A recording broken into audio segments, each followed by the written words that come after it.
Assalomu alaykum fikam, qanday ahvoling? Alaykum aka, yaxshi. Isming nima? Muhammad Musa. Chet el chiqib qancha yil bo'ldi? 3 yil bo'ldi. O'qib o'tamsan? O'qiyapman. Qanchinchi yilda? 4-sinfda. Uyg'ur TV'ni bilamsan? Bilaman. Uyg'ur TV'ning xabarlarini ko'rib boqdingmi, filmlarni? Men ancha ko'rib ketmayman, dadam xabarlarni ko'rdi. Kinolarni pek ancha ko'rib ketmayman. Biz qanday filmlarni izlasak ko'rsa? Masalan, shu vatan to'g'riliq, qiziqarliq, bolalardan kinolarni xo'shal qiladigan kinolarni ishlagan bo'lsa, xo'shal bo'laman. Assalomu alaykum fikam, yaxshimi? Va alaykum assalom, yaxshi. Isming nima? Abdurazzoq. Abdurazzoq, Uyg'ur TV'ni bilamsan? Ha, bilaman. Uyg'ur TV'ning xabarlarini ko'rib boqdingmi?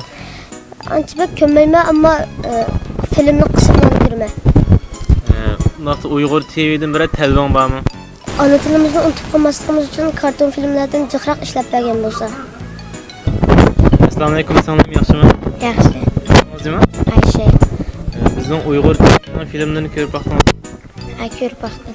Xabarlarimizni tushunib, kunlik xabarlarni. Men ko'rmayman, ammo oilam. Uyg'ur TV kanalımızdan qanday talablarimiz bor? Kichik bolalar uchun jiqchiq qiziqarli karton film ishlab beramiz. Assalomu alaykum, singlim, yaxshimi? Va alaykum assalom, yaxshi. Ismingiz nima? Najiba.